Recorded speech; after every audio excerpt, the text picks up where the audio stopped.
allons-y. Oui, on va parler un petit peu peinture. J'ai ça à vous proposer. Regardez, il y a un petit côté oriental, ça sent le soleil. Il faut essayer de deviner qui a pu peindre ceci. C'est récent? Non. Non.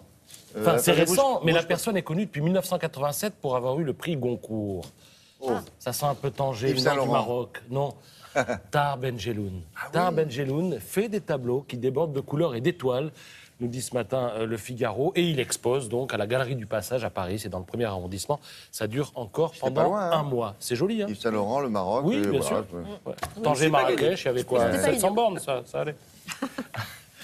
À table, crie Marianne, qui titre sur la malbouffe. C'est l'occasion de vous parler des étoiles de Mougins. On en parle ce matin, notamment dans Nice Matin.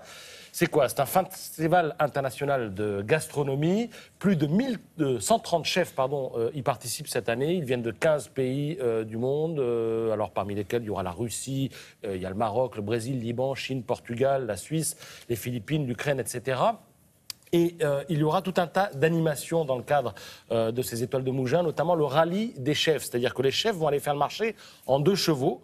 Et ensuite, si, ils on vont va couvrir acheter, ça. voilà, ils vont acheter tout ce qu'ils doivent acheter pour faire leur plat. Et ensuite, ils seront jugés sur ce qu'ils auront fait. Et puis alors, sera exposé au musée d'art moderne de Mougins, regardez, la sculpture en chocolat, la plus belle du monde, paraît-il. Musée d'art Ça dure classique combien de de temps? Mougins. Alors ça commence aujourd'hui, ça continue demain et ça se termine 3 dimanche jours. soir. Et il y a tout un tas d'animations Il faut autour qu'on y aille, de là. cet événement. Profession photographe. Beau magazine nous fait découvrir le travail de photographe professionnel. En l'occurrence, j'ai retenu celui de Charlie Abad. Regardez, ce photographe, à la demande du Centre Pompidou, a photographié des visiteurs de Beaubourg. Et voilà donc ce qu'il a rapporté. Alors là, on est dans le cadre d'une expo c'est hyper formidable, réaliste. ça, regardez bien. Ouais. Ça, c'est top.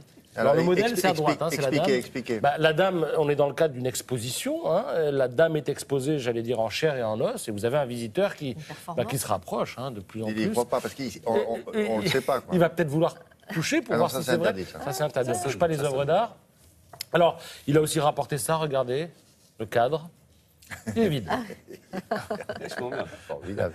En fait, l'humour habite assez souvent les images de ce photographe qui a Et aussi il est pieds nus, c'est pourquoi? Oui. Parce que immortalisé. ses chaussures sont effondrées depuis le temps qu'il est là. Il n'a pas bougé depuis 3 heures. Il a aussi immortalisé, regardez, ce couple de touristes sur les Champs-Élysées. Voilà. Monsieur pris. Voilà, Ah. Cherchez oui, le détail, je vous laisse trouver. Non, mais on a vu, là, oui. Voilà. Sauf qu'encore une fois, peut-être que c'est lui C'est- qui il s'est voulait- trompé. C'est lui, il cherchait le Ça, c'est sien, une bonne il a excuse. trouvé quelqu'un. Excusez-moi, c'était pour... Et puis non, c'est vous. Merci beaucoup. À plus tard.